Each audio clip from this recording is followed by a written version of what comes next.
প্রতিটি শিশু ভিন্নভাবে শিখে।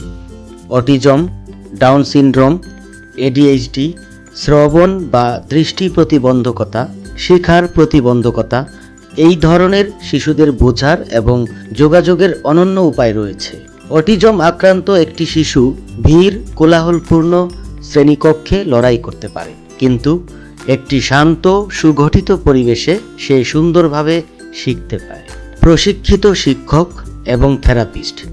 বিশেষ স্কুলগুলিতে বিশেষভাবে প্রশিক্ষিত শিক্ষক, স্পিচ থেরাপিস্ট, অকুপেশনাল থেরাপিস্ট এবং মনোবিজ্ঞানী আছেন, যারা আচরণগত বা মানসিক চ্যালেঞ্জ মোকাবেলা করে ছোট ছোট ধাপে বিশেষ সরঞ্জাম ব্যবহার করে শিক্ষাদান করেন, যেমন ভিজুয়াল এআইডি, সংবেদনশীল উপকরণ, কাস্টমাইজড লার্নিং প্ল্যান। নিয়মিত স্কুলের চেয়ে বিশেষ স্কুলগুলি প্রতিটি শিশুর জন্য স্বতন্ত্র শিক্ষা পরিকল্পনা তৈরি করে, অর্থাৎ শিশু তার নিজস্ব গতিতে শিখে, তার লক্ষ্যগুলি তার শক্তি ও চাহিদা অনুসারে তৈরি করে। সামাজিক ও মানসিক সহায়তা।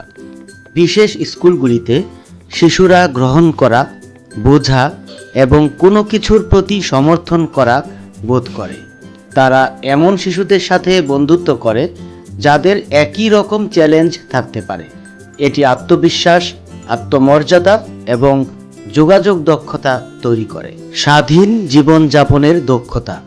বিশেষ স্কুলগুলি কেবল শিক্ষাগত বিষয়ই শেখায় না, তারা শেখায় জীবন দক্ষতা।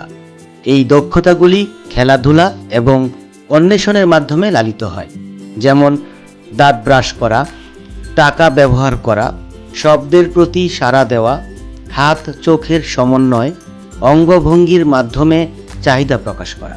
যোগাযোগ। যোগাযোগ হচ্ছে মৌখিক বা সাংকেতিক ভাষা।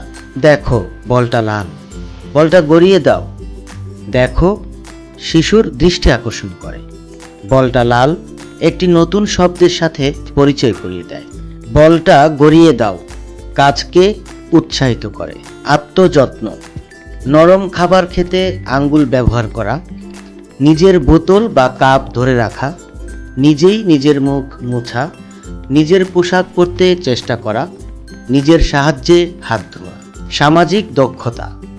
অন্যদের দেখে হাসা, চোখে চোখ রাখা, বিদায় বলে হাত নাড়ানো, অন্যের সাথে খেলনা ভাগাভাগি, অন্যদের অনুকরণ করা। শিশুদের গড়ে তুলুন, ভবিষ্যৎকে আলোকিত করুন।